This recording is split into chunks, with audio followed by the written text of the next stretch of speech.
So, Tom, another big area, of course, that touches all of our lives and probably is one of the biggest reasons why we are here and growing up and doing all that we are doing is, of course, the idea of relationships and relating to each other in the various forms, whether it's parent-child, husband-wife, spouse-spouse, partners, etc.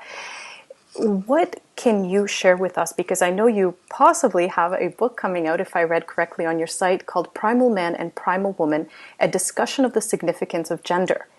What can you share with us, maybe as a little prelude to what's to come, or what are your thoughts currently in terms of just why we have gender to begin with? Gender comes with the evolution and the rule set. We have a rule set, and of course, all things don't have male and female as we do. We're kind of special in our form of animals. There are some that are asexual and just bud, and other cells that just divide. And there's other ways to accomplish that. But basically, building up complex shapes and entities as we are.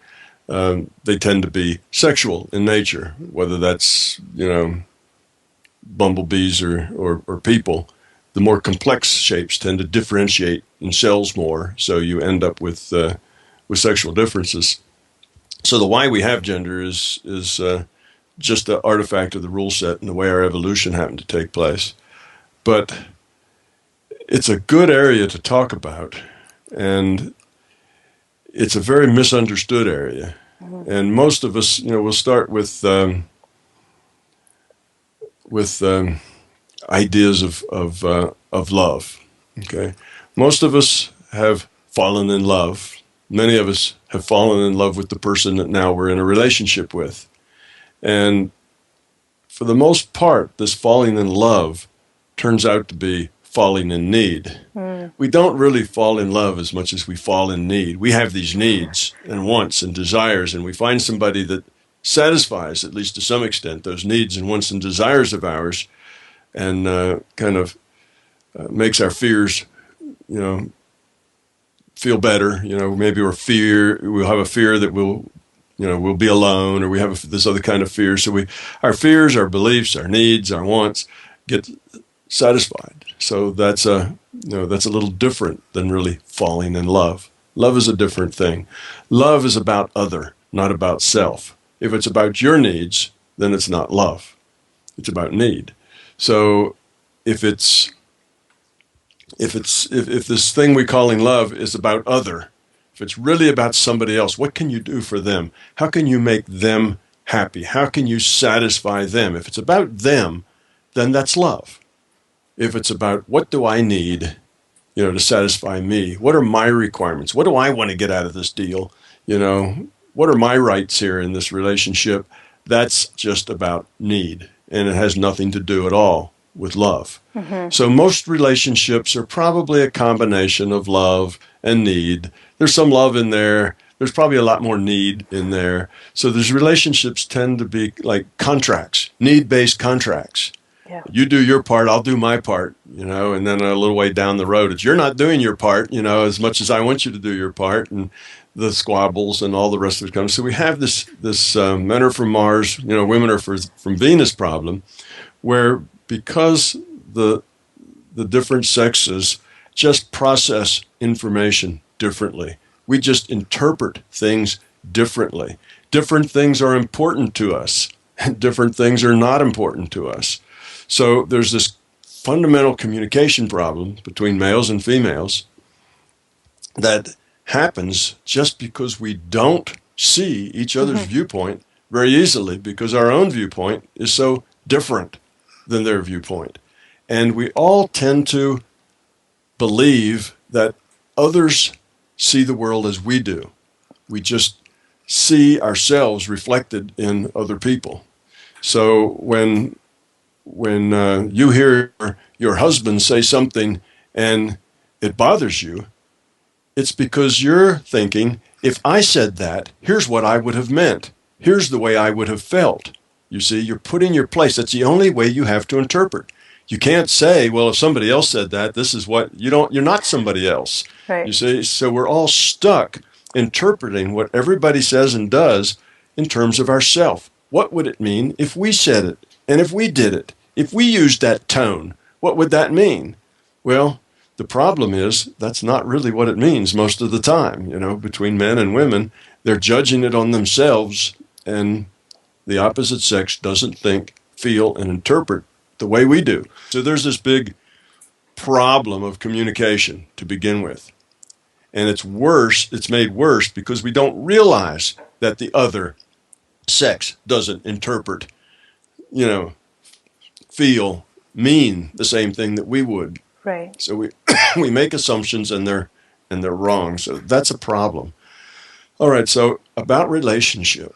And I'm going to try to get very much into the application. Yes. And leave the theory behind, and just what is it that we can do? How is it that we can take a relationship between male and female primarily, but it may be between same-sex people too, because generally they play roles. One of them plays the feminine role, the other one plays the masculine role, and they tend to interact in that same kind of male-female dichotomy, whether they're the same sex or not the same sex, because that's the way we are.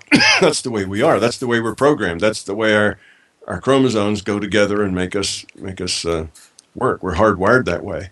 So even same-sex relationships tend to often polarize into the male-female structure anyhow.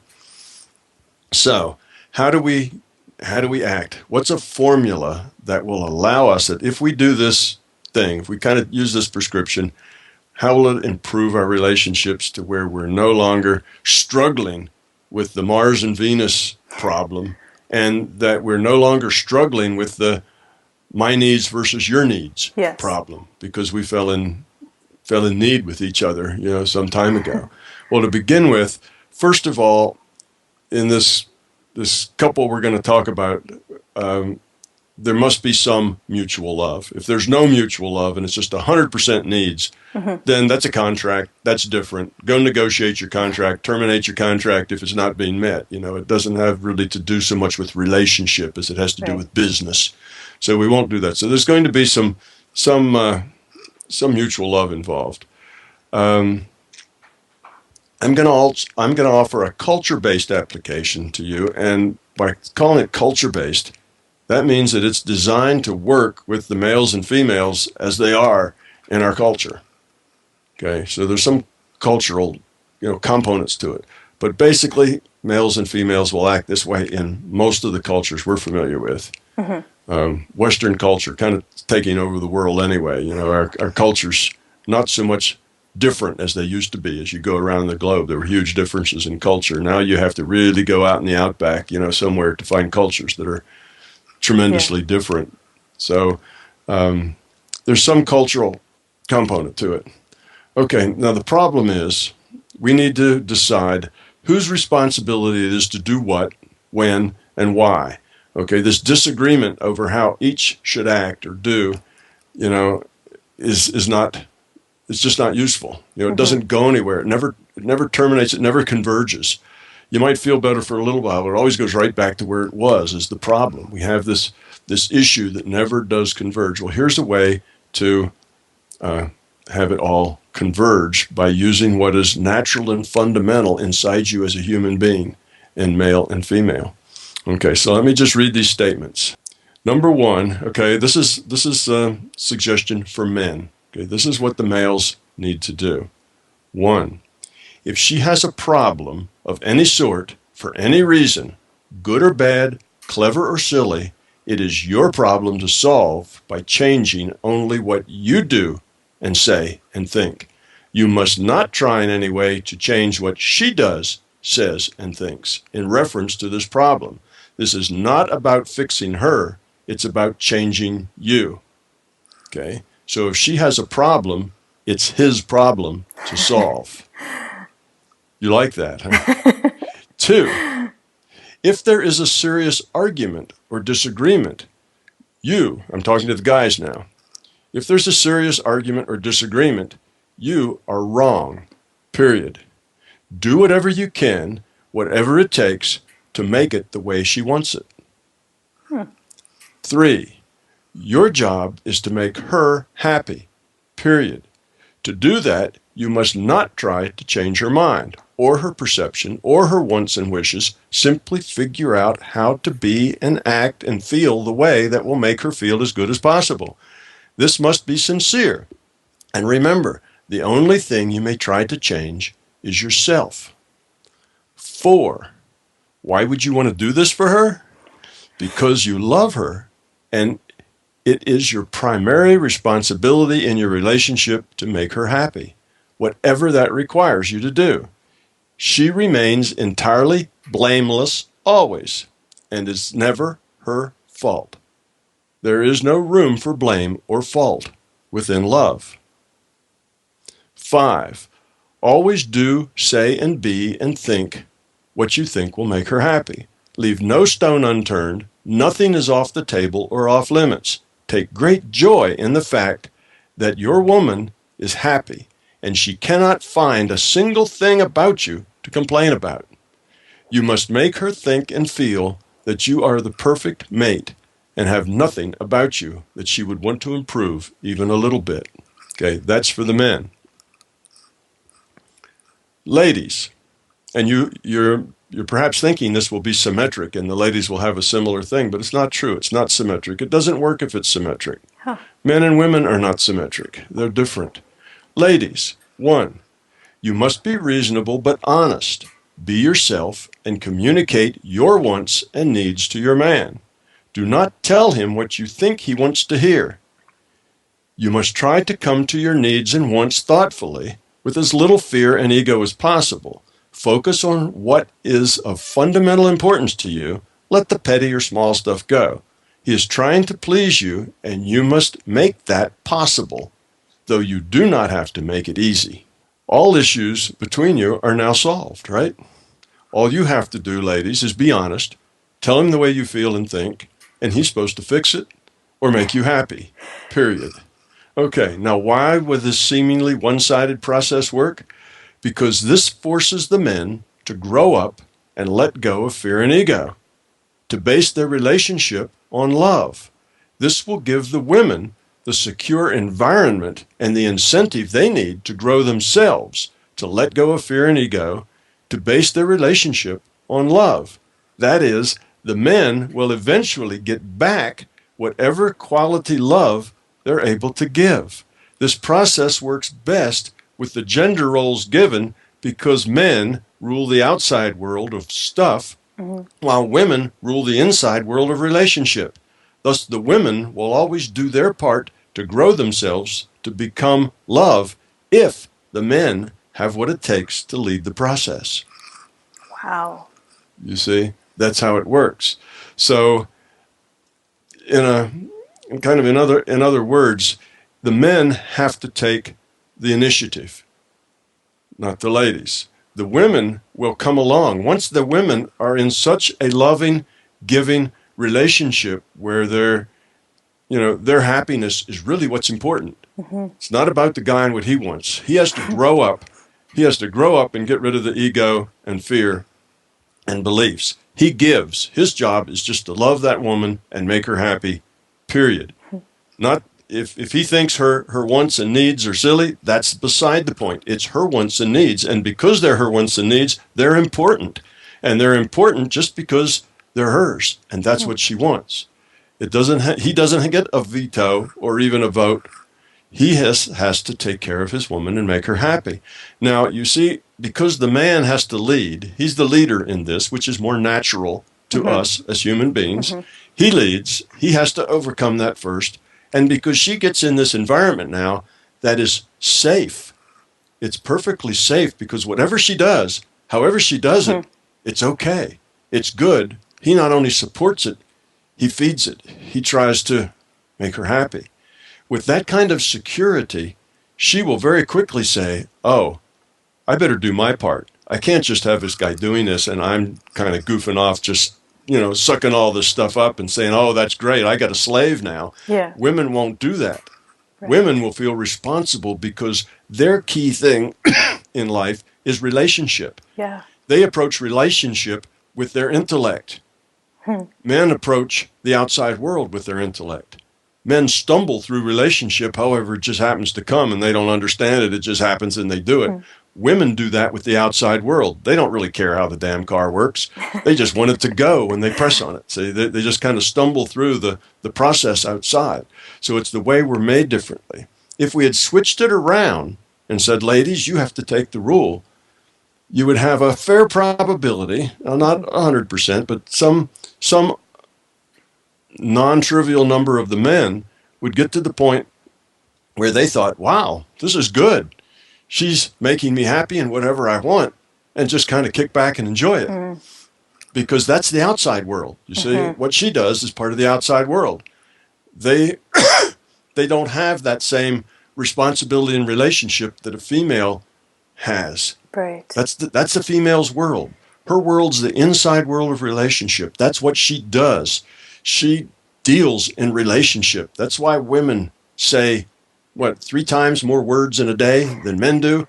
Because they're networking. It's all about relationship. It's about connections. It's what people think and feel. And, and the men look at that and say, you're talking to your girlfriend about her new teddy bear or something, and roll the eyes like that's ridiculous. But it's not. It's part of the networking. It's part of the, I'm okay, you're okay, we're all here, I'll help you, you help me. That's what women do. They build up networks, structures, nurturing. That's their thing.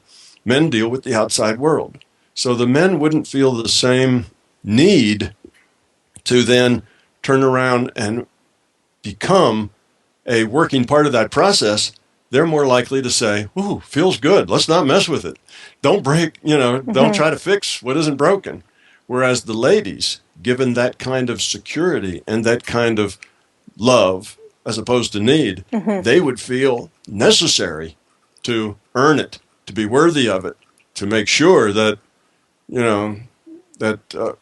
they deserve that kind of treatment. And therefore, they would also become love. Yeah. So you see, it's the only way it works. It doesn't work any other way. The men have to take the initiative here. They have to decide, would they rather be right, or would they rather have a really great relationship with a woman? You see, if they're going to argue about being right, no, it's this way. No, that doesn't make any sense. If it's a matter of my needs versus your needs, if it's a matter of ego and fear, then they can't get there. You see, you'll never get there. It'll just be arguing and bickering and struggling, and I'm from Mars and you're from Venus, and we just don't see eye to eye, and it'll never change. The only way you can get a need-based relationship into a love-based relationship is if somebody decides to drop the needs and just act out of love. Okay, somebody has to initiate that. It just doesn't happen. What it does otherwise, it degenerates into a more need-based. And then you get unhappy because your needs aren't being met. You see, so to break that, somebody has to let go of the need-based interaction. The men are the natural leaders of the relationship. They have to be the one that leads it. It's not the woman's place to lead that. So that's why I'm hard. Excuse me. That's why I'm hard on the men to begin with. If there is a disagreement, she's right and you're wrong. Period. You see, it's not yours to fix her or inform her or change her mind. It's yours to make her happy. So if she says, I'd like the walls of my room painted, I'm tired of this old color, and you'd say, well, we just painted them a year ago. The paint's good, That would be the way the men from Mars would think, right? It's not practical. We don't want to paint it yet. There's a lot of work, and the paint's perfectly fine. But if that's what she wants, then that's what you do. Go get the paint and do it together. You see, make something positive out of it. Of course, dear, if you like the paint, if you like the room painted, I'd be glad to paint it for you. Let's paint it together on such and such. It'll turn out to be fun. It'll turn out to be good, you see, because now it's love-based rather than your need is for new paint. My need is to go take a nap.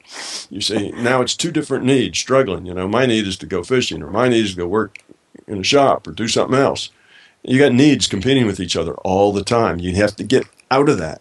Right. But what happens, just like in a need-based relationship, it tends to disintegrate. It tends to run downhill in a spiral because the need versus need thing doesn't build. It's a high entropy thing. It disintegrates. If you break that with love reactions, it does just the opposite. It builds. The more positive results he sees in treating his woman as if she is the most important thing in his life, and his whole reason for existing is to please her, then it gets better. Not only does he get a lot of good feedback from that, but then his wife tends to treat him in the same way. You see, so instead of this descending spiral of need versus need, it's an ascending spiral, getting better and better, of love begets love. Yeah. So it takes love to generate love. And that's the so that's the thing. The men need to lead, and they need to stop second guessing, or I don't want to paint the room because it doesn't make sense. That's not allowed. It's not about what makes sense to you. It's about what your woman wants. Do it. She's the most important person on the planet for you. You do anything for her, anything she wants, try anything that she would like you to do, any way she'd like you to be, you try to be it. And it's not just acting. If it's just acting and you're really need-based and you say, oh, I hate painting this damn room, but I'll do it anyway, because that doesn't work. It has to be real. So to begin with, men, you got to step up. You have to let the needs go, let the ego go. Realize that's the stuff that's making you unhappy. It shouldn't be that hard to let go of. Once you realize it's what's making you unhappy. It's what's poisoning your relationship. You're in charge. You're the leader. So let the ego and fear go. Let the beliefs go, and just love your woman, period. Okay? The rest of it will all take care of itself. So that's the thing. And if you do that, if your man can do that, okay, if he has what it takes to do that, then all the rest of it, you'll get into an ascending spiral. And in months, it'll take a while too, because at first, when the man starts doing this, the woman's thinking, he's just making this up. It's not real. In a month, this is going to wear off and it'll go right back to usual. She's not going to trust it. Trust has to be earned. So he may have to do this for 6 months just before she begins to trust that it's real and that it's honest. And he really will do anything she wants to make her happy. And once she gets that, then everything else will start to change in a hurry. Wow. Well, Tom, this is, I think nothing short of revolutionary, because it gets to, again, the root of the issue. It's not about, as our society often does with so many things, focusing on the symptoms, but it's going to the root of the issue. So just, for us to understand better our genders, our roles, and how we each function in similar or different ways, and specifically here, the differences, is going to be so invaluable for so many people. And I do recommend for anyone in the audience who has a partner to definitely come back and watch this episode specifically with their partner, so that, there's that level playing field where they maybe understand where each one would be coming from and why, so that, again, there isn't sort of that manipulation by women to take advantage of the situation, or likewise, for the guys to feel like, maybe this is not going to work, or whatever the case may be. But if I may throw in too one more thing, I know for a lot of men who might be thinking, oh, this is just, too much for my ego and I just can't, handle it or whatever, we have to remember too that we do play in different lifetimes and in these different virtual realities all of the sexes, right? So, or both sexes, right? So it's not that we're getting short-ended if we are the men in this particular lifetime or something, or vice versa. Yeah. If you have a consideration or a fear that you might get short-ended, you already aren't quite ready for the process. Good point. If you've got this idea that, well, I don't know, what if I get taken advantage of? See, that's just fear talking. That's fear. So if you are fear-based to the point that you can't do this, you've got so much fear and ego that you can't let go of it enough to actually give, to love. It's all about you and your fear and your needs. Well, then you're incapable of loving enough to make a relationship work. Well, that's a pretty serious point to come to, right? So you're incapable of loving enough to make a relationship work. What that means is all the relationships you have, it's not the other person that you're blaming. Again, we talk about blaming others, for our own, all your relationships will be that way. It's not that this woman is a problem. If I had some other woman, it would be better. It's just that if you don't have the capacity to love, if all you have is the capacity is to fear and have needs, then you will never have a relationship that is wonderful and fantastic like you will get in this, if you have the ability to do it. So if the idea is, it looks like the women get all the good stuff and, I have to do all the work, that's fear. That's ego. That's already not a good sign that you have what it takes to love. And many of us have a hard time loving because loving is giving. Yes. You know, it's not about getting. It's not, well, okay, I'll do this for, 3 months and see what I get. Yeah. That's not it. That's false. And if a man tries that, his woman will know it in an instant that he's acting, that he's acting in petition. It's like, I'll do this for you if you do that for me. Well, that's the way you started the relationship. That's need-based. See, that's null and void. But I will say that I have suggested this process. I have used it myself, and I suggested this process to probably a half a dozen different people. Mm-hmm. And if they follow it, and if they can do it, it always works. It always ends up with a love-based relationship rather than a fear and need-based relationship. And the man and woman are very, very pleased both with it. It works very well. Mm-hmm. It will produce results. It will take the relationship and drag it out of the need-fear interaction into a love-based interaction. And that does feed on itself. It grows. So this will work. It's just whether or not you have the quality or the stuff to make it work. And where it starts is with the men. Yeah. The men have to initiate it. It's not something that the women can initiate as easily. Mm-hmm. Now, a woman could initiate this. She said, okay, I'm going to do that. But there would be some probability that the guy would just think, don't try to fix what's not broken. This is great. I like it. And he wouldn't have the same sort of need to make the relationship respond, to what's going on, because that's not the way men are put together. They're not put together to focus on relationship. That's not their thing. Mm-hmm. We're taking the strengths of both and how they work and how they interact and the way the men and women are at the core level and using that to create a situation that will then become positive feedback in feeding itself to getting better. Right. And I like how you put that it's taking the strengths of both and using them rather than, trying to be, as you mentioned before, it's not going to be a reciprocal list because that wouldn't make it work. But That it's would taking make the it strengths. fail. Yeah. See, and that's what we do. All the counselors out there, they want to be negotiators. Yes. Well, if you're a negotiator and you're going to negotiate stuff, all right, guy, you're going to have to pick up the dirty socks and, help with that chores. And lady, you need to do that. If it's going to be a negotiation, all you're doing is trying to reinstate and heal the need-based thing that you had in the first place.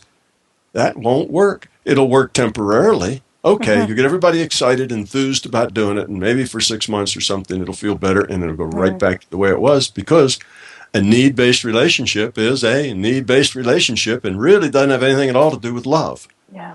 A love-based relationship works. A need-based relationship is a contract that works for a while, and then people change. Yes. Needs change. Feelings change. All sorts of things change. Women grow older. Men grow older. Things are different. You don't have the same glue and the same stuff there you had 20 years earlier. You see, it was different. Well, when you get to those differences, mostly it just falls apart because it was need-based based on these criteria. And our society is full of the failures of male-female relationships, and that's because there's very little love in most of those relationships. They're mostly need-based, and you've got to stop. That's the problem. Mm-hmm. You have to fix that, not negotiate another need-based contract. Right. All right, the old contract where, she was the young, 20-year-old, hot body and whatever, so he was willing to give up a lot for that and that, but now she's 45 and, he's got girlfriends at the office and so we need a whole new contract. So you go to a marriage counselor, they try to give you a new contract. Doesn't work long term. It's a short term thing. It degenerates. So the only way I know to have a really good relationship is to have that relationship based on love. Mm-hmm. If it's not based on love, then it's like any other contract. You might as well just make a list of things you want each other to do and see if you can fulfill the contract, but mostly you can't even do that, you see. Yeah. Because if it's all about you, then you don't want to do the stuff that's about them. You don't want to do the stuff they need. You just want them to do the stuff you need. You see, it's the doing the stuff they need becomes an imposition. Yes. And if you do things as an imposition, it leads to resentment. It doesn't work. It just degenerates. It goes to hell in a handbasket. and it's doomed to failure. So there it is. You have the option to either spend the rest of your life getting by, Yeah. being at least friends and friendly and agreeing not to shout and holler and get angry, but not really love-based. You just kind of make an accommodation to get by because it's better to have somebody to get by with than it is to get by yourself, you see, that sort of thing. Or you have to figure out a way to make your relationship love-based. And this is the only way I know that has a chance, that has the best chance of work. Well, again, because it's love-based and at our essence we are love. The whole system wants to evolve towards the best efficiency and lowest entropy and love. And it would just, when somebody really starts to put this all together on a hard level, it does make sense. So that is really, really very, very valuable to hear, Tom. Now, if we do apply this, I could see right away, of course, our divorce rates or separation rates would drastically drop. And of course, that would be wonderful for many people as the whole separation or divorce or breakup process, it just causes so many people so much pain, trauma, emotional scars for life of healing and things like that, but not to mention health problems. But when should people maybe know, for example, that another partner or another path is a better one for them? Because I know in our society so often people do, while a lot are divorcing and separating left, right, and center, others are staying for too long and I say overstaying their welcome in a relationship that was supposed to evolve and grow, but is now devolving and dying pretty much. Right. Well, you have to know, what's that song say? You have to know when to hold them and when to fold them, right? You have to know you have to be able to assess the potential. Right. Okay, you have to be able to, what is the potential here? Okay, maybe it's not good now, but that doesn't mean it can't be. This could start a whole new thing, you see. It could change, this will change, if this takes root, if the man can actually do this, the change in the relationship will be dramatic. Very dramatic. This is not like, well, we're just going to learn to get along better. This will be a dramatic, fundamental change in the nature of the relationship. So you look at the potential, and from a man's point of view, he looks at the potential, of his woman and her needs and wants and whatever, and he can say, I can do this. I can do this. I really do love her, I can do this. I can make her the most important thing in my life. It'll be about her, not about me. And he has to he has to be able to get to that point. And he has to trust her that she will grow with it. She's not just going to sit back and say, oh, I've always wanted a slave. What I want you to do now is, mop the floor. That will make me happy. She's not going to do that sort of thing. And he has to trust her that she will grow up and that it will change her. And he has to be willing to take that chance. There's nothing for sure in life. You have to be willing to risk. It's all about risk. Well, you look at the potential and say, what's the potential payoff? I could be with this woman and we could be in love and it could be the most amazing relationship ever. Because eventually she'll be treating him the same way. She will live for him. She will live in order to meet his needs and his wants. You see, it'll be all about him. And for him, it's all about her. And when you both get into that, then the relationship is really, really good. So he can think that's where it could go. It's worth the try. Or he may look at the potential, or she may look at the potential and say, long shot. I don't think it really has the potential to go there. I'm probably better to go someplace else.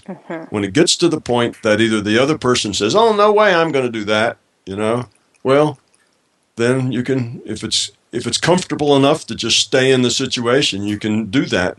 But if you're really looking for something more, then you ought to go find it somewhere else, because people have their limitations. Right. Many people have the gumption to grow beyond their limitations. Some don't. So I don't think you should get stuck in a relationship that isn't working. Right. It should be working. Now, if you're a woman, let's say, and your guy won't take the initiative or doesn't have it in him to take the initiative, you may talk to him if you still think he has potential and say, well, listen, let's do it the opposite way round then. I'm going to start. I'm going to break the cycle of need, and I'm going to start this. But I'm going to need you to come back and pick it up and grow with it, not just use it. And if he understands that, then there's a fair probability he'll do that. that he would do that. He would be aware that he needs to do his part. But in any case, love is not, it doesn't take two people to love. Okay? It only takes one. Love is a singular thing. It's something given. It's not something bargained with. So the idea that I'll do this if you do that is not love. We're back to needs and bargaining again. Yeah. So the idea is you do it with the idea of I'll deal with whatever happens.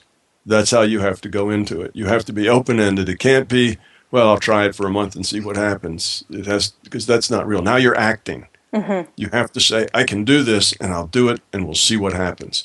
With the idea that, what happens, new things, new choices. Yeah. Right? You can always make new choices. And the whole thing boils down to then both people are where they are because that's where they want to be.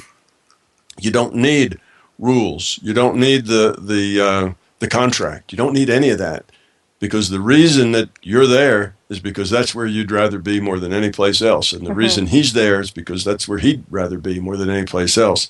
So there's a very strong security that's built up that makes this thing, once it gets working, hard to break. Yeah. You see, it lasts. It works really, really well. But my point was that it only takes one to love. Love is about someone else. If you look at your thought and your feeling, and if it's about you, if it's about what you have to have, your non-negotiable demand, I have to be at least get this, I have to have this kind of attitude. Mm-hmm. That's not love. If it's about what can I do for somebody else, if it's other-centered, that's love. Okay, so it's an easy way to tell. It has to be about somebody else or it's really not love. So you can love somebody and they may or may not be capable of it. And that may be okay with you. You see, it's not like, well, if they don't join in, that'll be terrible and I'll have to run away. Maybe, maybe not. That's just neat. You may just enjoy being love and giving. And you may get enough out of giving that even if you never get back, it's okay. It's still fun. It's still good. You love it. Now, if as soon as you don't get back, that's an ego thing. Yes. Oh, no, I gave and didn't get back. Uh-oh. Well, now you're back to you do mine and I'll do yours, you see. That's not good. So it can happen that one person gets much into giving and the other one doesn't. And it can happen that that's just perfectly all right. That's not a problem because it's not about getting. If you really, truly get into giving, the giving is where your reward is, not in the getting. It's not that you get things that makes it wonderful. It's that you give things that make it wonderful. So in that sense, it doesn't really matter that much what your significant other does. If you're really committed to living in love, you still will have a good relationship. It'll still be fun. You'll enjoy giving to that person and making them very, very happy. When they smile and laugh, you smile too, just because you've made them happy. And the fact that they don't rub your feet at night, and you'd really like that, but they just aren't into that, doesn't matter. It's not about you and your feet. You can get by. You can get by without your feet being rubbed. Go rub your own feet. Go get somebody at the massage parlor to rub your feet. Get by some other way. You just drop that off. You don't care because you're really involved in giving, not getting. Yes. So it's easy to take this and turn it around into another deal. You don't want to do that. You don't want to make this into another deal. It's something you commit to. So for the female, if it's done this way, what she commits to is just being honest, being open, just telling her guy what makes her happy and what doesn't. And he commits to love, to giving her whatever it is she wants. She is the most important person in his world. His world just circulates around her happiness. And that's about her, you see, not about him. It can't be about him. It has to be just about her. And she can do the same. She could just give to him. Her world could circulate around him being happy, and that may just be enough. May just be enough for the guy. Or it may turn out that, let's say, the guy or the woman is abusive. Yeah. Let's say they take that, and rather than even just laying back and soaking it up because they love the slave, they might get the idea of, oh, you'll do that? Well, how about this? How about this? How about if you do that hanging by, one leg, or what if I beat you and you smile? That sort of thing. Yeah. If it gets abusive, then it's time to leave. You see, it's time to go. You can't give to abuse. Yes. Well, you can give to abuse, but it's not healthy. That's right. Now, if you just make somebody happy and they never do anything in return, that's okay. You don't need anything in return. You get happy from making them happy. But if they turn around and smack you because you're trying to make them happy, it's time to go elsewhere. Yeah. That is unhealthy. You can't feed a monster, you can't do that. So at the very worst is that you get abused. That's your ticket to leave. Mm-hmm. The very best is that you both get into giving and being loved to each other. But the middle ground is that one of you can be love to the other. And that's really good too. Mm-hmm. That's not a bad place to be. That's much better than the need-based relationship that most people have now. Yes. So remember, it only really takes one to love. It's not like this is a deal. This is just a personal thing that you commit to do. That's kind of an important thing, because otherwise they take it right away and say, okay, I'll do this if you do that. Yeah. You're not doing it quite as much as I like. I'm making you happier than you're making me, so I'm getting the short end of the stick. And see, that's all right back to it's all about me, and it's all need-based, and the whole thing is an act. It's not real. Right. It has to be real. Well, again, so refreshing, Tom, because our society, even at the best of times, is so used to fostering and saying, oh, it's a give-take, it's a balance, give-take, give-take, give-take. And so many of us have those beliefs so deeply ingrained, whereas you just kind of, shed such a new light on things to release us from those beliefs. And again, for us to just keep shedding the fears and the egos, which ultimately, benefits us, benefits our partners, benefits the whole system, which is what it's all about. Yeah, it's not a give-take, it's a give-give. Yeah. It's just a give. Forget about the take. Take's the problem. Yeah. The take you just need to forget about. It's just a give. And then it works really well. Now, if we shift also, I know we've touched upon already at the beginning about parent-child relationships and, of course, not getting caught in I know what's best for you. And I know we also mentioned this in our other episode, which I will have also links to for anyone who may have missed that. But one other relationship that seems to be very challenging for people deals with actually nature and going back to the aspect of controlling it. And the specific example is, in our society, we have a lot of people wanting to control specifically not just animals, which we talked about in the food and the farming and the eating things, but specifically viruses, of course not technically living the way our biology explains it, but bacteria, fungi, and of course all the insects. We have all the bug sprays, all the different chemical controls, all the antibiotics, and we keep waging war on our bodies and on our environment. Is there a better way to live? Yes. Matter of fact, it's a requirement that we eventually find a better way to live. The idea that we can do what we want because we're bigger and stronger, that's what you call a bully. Yeah. We tend to be the bullies in our environment. We bully everything else. We make everything suit us. That's just arrogance. You have to see ourselves as part of the ecosystem. We're another animal living in an ecosystem, and we have to do that responsibly. We have to realize that what we touch and the things that we have the capacity to affect a lot of other things. Look at the bugs. They don't have a whole lot of capacity to affect a whole lot other than just their own little niche. That's all they can do. We can affect everybody's niche. We can affect all sorts of things in this ecosystem besides our own little piece of it. When we dirty our own nest, we don't only dirty our own nest, we dirty everybody's nest at the same time. So that increased power requires increased responsibility. And as we see of ourselves, one is not the master of critters, but rather just another critter sharing the planet, and that we have responsibility, special responsibility, because of our special abilities, and that we need to, nurture the planet. We need to preserve it. We need to make sure that we don't run it into the ground. We don't upset ecological things, that we try to live with it as lovingly, right? It's about love, right? Yeah. It's not about what you can take. It's not the give and take, because if it's give and take, the focus slides off of give onto take, and then it's about the take and take. What can you take? It's the same thing. What can you take out of a relationship? What can you take out of the relationship with the earth? What can you take out of the relationship with the other animals? And if it's all about take, then it becomes dysfunctional and it damages yourself. You're making wrong choices. Remember, the way you grow up and become love is to make good choices. This idea of you, beat on your chest and say, I'm the master of all the critters and I'll take as much as I like and who's going to stop me? That's called a wrong choice and it leads to de-evolution. So that's not it's not one of those choices that you would make that, leads to evolution. So if we make wrong choices, we have to suffer the consequences of those wrong choices.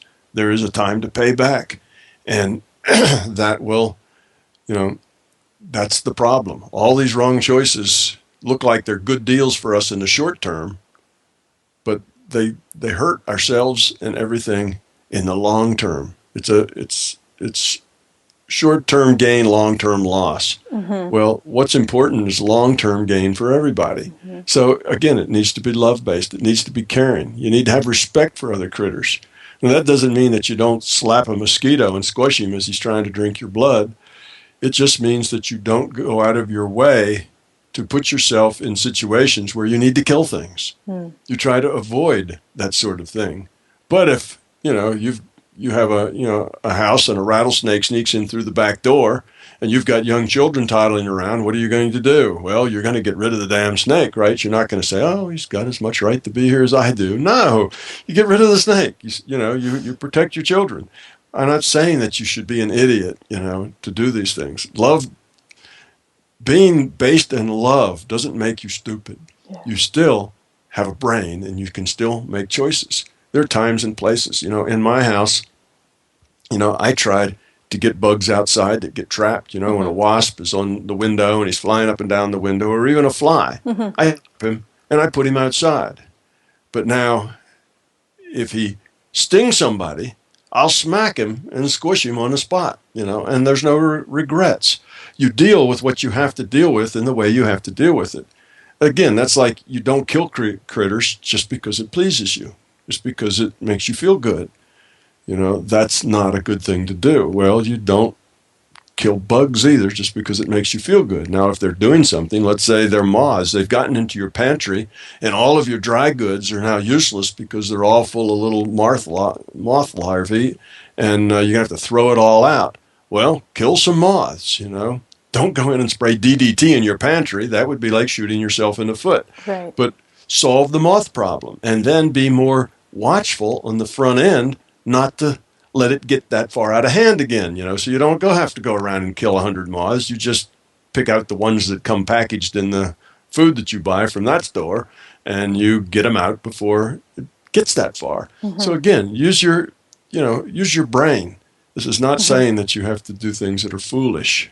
People always bring up the idea of, oh, you're love-based. That means anybody can do anything to you, and you say, yes, sir, yes, ma'am, and roll over on your back, and, that's terrible, No, love-based doesn't mean you're a pacifist. You can stand up for what you believe in. You can fight if you're love-based. You just have to be careful as why. Why are you fighting, Why are you going to get violent here? If there's somebody running around in your neighborhood doing terrible things, perhaps it's your obligation to stop it if you know how, and that may require force. You see, it's not that you just turn the other cheek and, oh, yes, you want to rob me, that's okay. Here's the keys to my car. That's being foolish. So, people tend to, in order to put it down, they put it in this category of being kind of the foolish pacifist that won't protect his own children, Well, that's silly. You have to use your interested. Why do you want to do what you want to do? That's the important thing, not doing it. You may kill the mosquitoes or not. You may fight a war or not. You may be violent or not. It's the action isn't the key. The key here is the intent. What's behind the intent? If you're being violent to protect your children from somebody who would abuse them or do something to them, then violence is called for. Be as violent as you need to be to do what you have to do. You see? It's why you're doing it. If you're being violent because you're bigger than they are, and you know that you can beat them and get away with it, then that's wrong. You see? So that's the difference. And I think, though, and this is definitely going to help a lot of people understand and gauge where to sort of fit into things. But I do feel that, unfortunately, or as we stand today, our society and our human family probably won't be quite mature or spiritually ready yet to decide when, because I know a lot of people, for example, with the bug issue, it's, kill before you get bitten. So it's, again, the driving intent is always surrounding fear rather than trying to understand these species and working with them. Not to mention, too, that I do think that our environment reflects, again, back to us. So if you have a moth infestation, for example, where might you be infested, with some kind of, I don't know, thoughts, ideas, or something. So definitely lots to think about and consider when it comes to this, and not an easy topic. No, but you just have to, if it gets easier, the more you do it, the more obvious it gets. So I Yes. wouldn't be daunted by not knowing the answer. Yes. You don't have to know the answer to get started. Just do it. Yes. The answers will become more clear later. This idea that I can't start because I don't know Yes. how. I don't know all the answers yet. And because I can't answer all the questions, I won't start at all. Right. That's a fallacy. That needs to change. You need to just say, I'll do it. I'll do the best I can, and I'll learn as I go. And you eventually will learn. It's not hard to trap a wasp against the window. You just take it like a water glass, slip over top of it, slide an envelope or something on the other side, take them outside and let them free. Exactly. It takes a few seconds, and you don't have to kill them. Yeah. Okay, maybe they are a threat. Maybe they would sting your children. Maybe there's somebody that has an allergy or something, but you can't kill all the bees in the world. So you just, you think about it. Yeah. And you say, well, here's a time when I should stand up and be strong. Here's a time when I should sit down and be quiet. Yeah. Here's a time when I should turn the other cheek. Here's the time when I should fight back. You see, those are all good options in certain places and bad options in others. You get better at making the choices the more you play with it. Just be open to being wrong. Once you have to do something, don't then just justify it. See, that's what if you let your intellect get in charge, you maybe smack somebody and you really didn't have to. There were other choices that you had, and that comes to you later. And instead of justifying it, they deserved it anyway, you see, and then you justify it and go on. That's wrong. You have to learn. Yes. Your whole life ought to be a constant learning process so that you look at everything that happens and how it happens and why it happens, and if you could have done something better, and then learn from it. So you have to think all these choices you have are learning opportunities to grow up. It's not you do something, then you justify it because that makes you feel good. See, that's ego in charge. Yeah. So if you find yourself doing that, recognize it, cut it out, try to do better. It's a long, iterative process of doing just a little bit better each time. Yes. So don't not do it because it sounds too daunting. Just start someplace. Yes. And work it out as you go. Wonderful. Well, thank you so much for sharing that. And as we start to wrap up, even though I know there's so many other topics that we could be touching upon, do you have, Tom, some kind of closing comments for anybody who has, is familiar with your work in theory and is also now starting to also put it into practice, how to really make the best of these applications without getting lost in their intellect and getting, again, lost in making beliefs out of, anything that you share, but rather really making it their own and putting it into practice daily? Yes, try not to make it an intellectual process. Intellectual processes are almost always very suspect. Now, the intellect can be a tool. You don't have to, not be an intellect. You don't need a lobotomy, to get by. Your intellect can be very valuable for helping you point directions and see things. But don't make the process, the solution, be an intellectual process or solution. The solution has to be at the being level. It can't be at the intellectual level. You can't say, okay, I understand that. All you have to do is act and interact through love. Gee, that's simple. I got it. All right, on to the next problem. That's a big difference between that and actually becoming love. So the way that you need to approach this isn't intellectually. Approach it at the being level. What that means is be aware of every instance in your life where you get what you might call a negative emotion, a negative feeling. Someplace where you feel stress, where you feel like this is not the way you wanted it to be. Like, I don't know, you feel anger. You feel envious. You feel, any of these things we recognize as not good emotions. And as soon as you feel that, say, oh, I'm feeling a little anger here. Why? Where did that anger come from? Why does this make me angry? Why does this particular thing set me off like that? You'll find a fear. Yeah. Almost always. You'll find a fear at the origin of that anger, that anxiety, that all of that negative stuff. Look at the fear, have the courage to deal with it, and get rid of the fear. Okay? Just get rid of the fear. So if you do that, suddenly you'll go from, I don't fear anything, to, oh my God, I'm driven by my fears. Look, everything I do is fear-based, to being overwhelmed by it, to where you start making progress, to where you start getting rid of them. As you get rid of them, all that negative stuff stops dropping out of your life. Your life gets more and more pleasant, and you get more and more strength to get rid of more and more fear. Again, you get in a positive reinforcing cycle. It gets easier and easier. To begin with, you tend to be overwhelmed. It's just too much. I didn't realize all this fear. I'll never get to the bottom of it. It's not working. Just hang tough. Just keep working at it. It's not that you have to suddenly become perfect. It's that you need to just keep chipping away at it. That's good enough. That's called intent. If your intent is good, you will eventually get there, and you will live a life that is full of joy and happiness, good relationships. You have better relationships with your children. The same things that we were talking about, husband and wife, work with children too. Love them. Don't try to manipulate them and make them be the way you want them. Just love them. Now, you have to take care of them, and you have to use restraint. You can't let your 3-year-old go play in the street.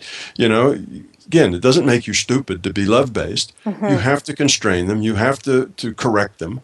But do it from love, not from frustration, not from anger, not from, it's about me. How dare you do that to me? You're annoying me. I have something else I'd rather do, and now I have to do this. You see, it's me, me, me, me. But it's about them. What can I do to help them, that I can make this easier for them, that they will see that it's good to be truthful rather than to lie? What is it that I can do that helps them? Not angry with them because they did something that wasn't the way you wanted them to do it. Yeah. See, it's just a whole different approach. So it's not just, this whole thing comes from the fundamental theory that love is the answer.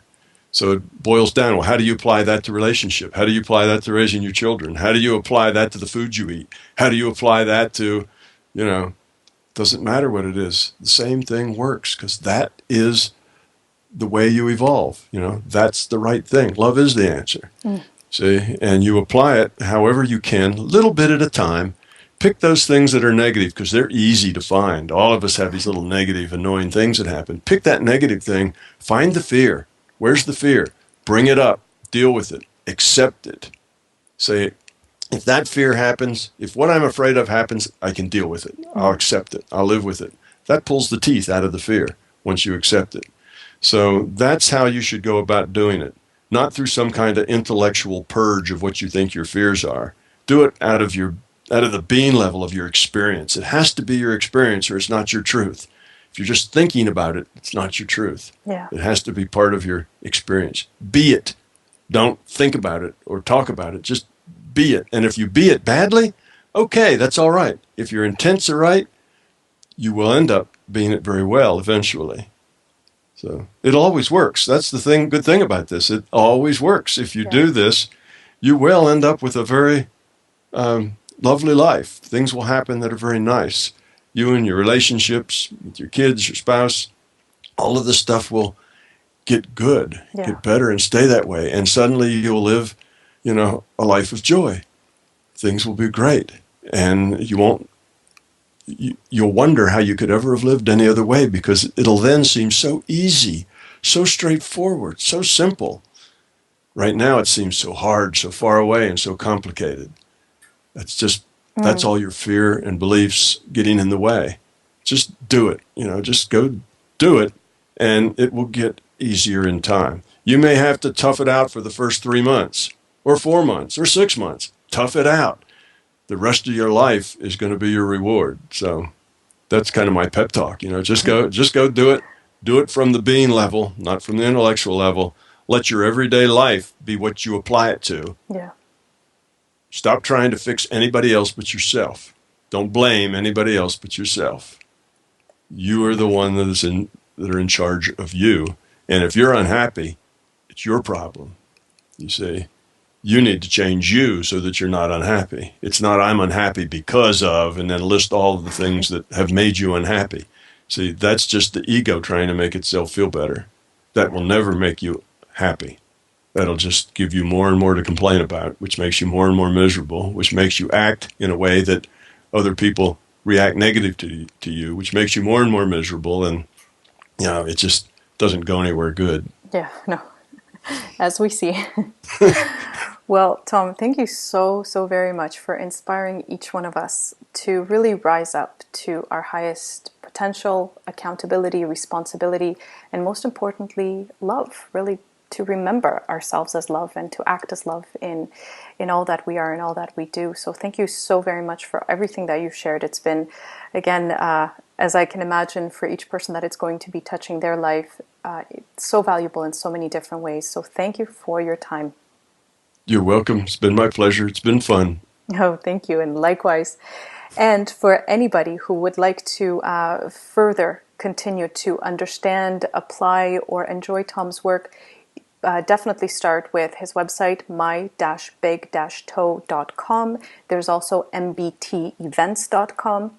Lots and lots of YouTube videos on Tom's channel. And also just if you Google or put into the YouTube search Tom Campbell, you will find lots and lots of free lectures. This is what, again, is always so amazing about Tom, is that he is so giving of his time and just truly works for the betterment of humanity in so many different ways, and love-based in what you are and how you act and such.